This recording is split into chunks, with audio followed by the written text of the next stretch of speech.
Il fait frais le matin dans le Tarn. Alors, en ce 23 Tammuz, je continue les lois du langage. Qu'on apprenne à bien parler. Amen.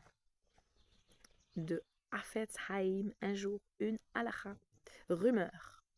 La halakha permet de tenir compte de certaines rumeurs, mais on ne peut jamais les accepter comme des faits.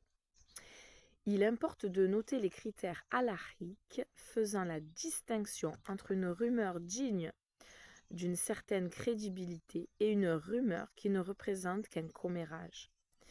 Si on sait que l'objet de la rumeur possède dans la communauté des ennemis susceptibles d'en être l'origine, on ne peut pas lui accorder la moindre crédibilité.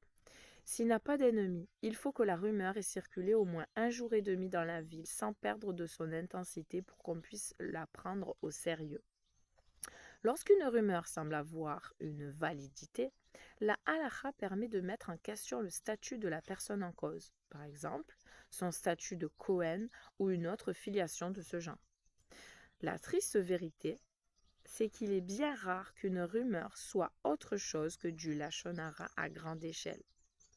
Même lorsque la halakha accorde un certain degré de vraisemblance à la rumeur, on ne peut pas la croire comme un fait. Apprends à supporter la peine et pardonne l'insulte. Équanimité. Il convient aussi de s'habituer à prendre n'importe quelle situation avec savlanout, c'est-à-dire de supporter avec équanimité toutes les contrariétés qui se placent en travers de notre chemin. Comme le dit le Havot de Rabbi Nathan, apprends à supporter la peine et pardonne l'insulte. Cet apprentissage facilitera l'acquisition de la Shemirat Halachon.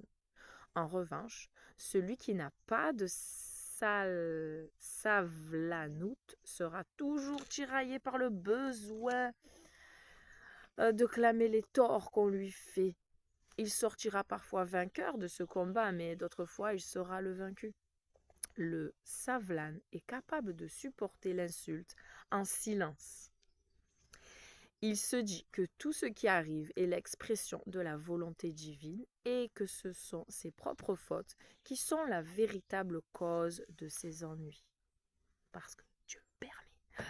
Lorsqu'un homme accepte ainsi l'adversité en toute sincérité, Dieu ne manque pas de l'élever dans ce monde et dans l'autre. C'est dur, hein? Pour moi-même, c'est dur. Que Dieu nous aide.